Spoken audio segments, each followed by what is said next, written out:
Ay hey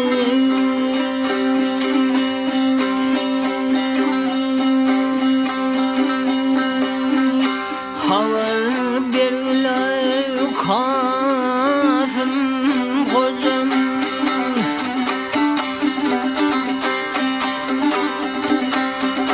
havar berle kazım gözüm ne çölüstan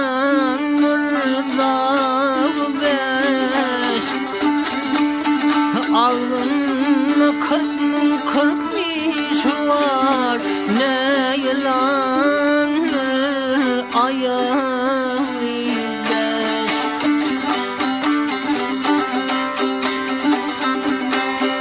Seynamda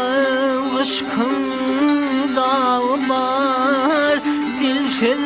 ağıtsız yalvar 360 ayağım var her ayağıma barmayız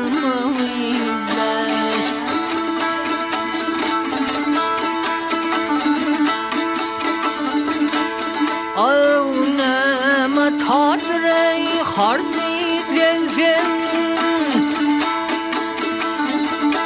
Ağnama harzi devsin ne tüccardır ey borcu devsin ne kaladır ey borcu sevsin boğman 70 bağbeş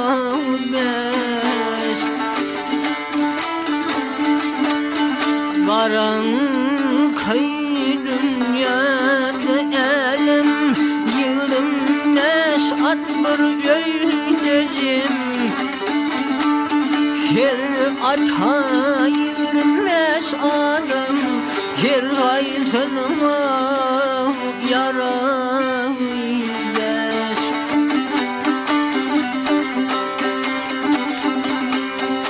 Matımlı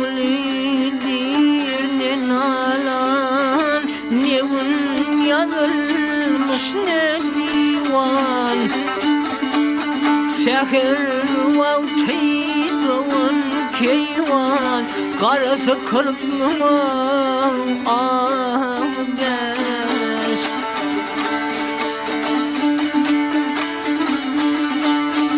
Şehir vavtidun keyvan Şehir vavtidun keyvan Karası kırpma ağbeş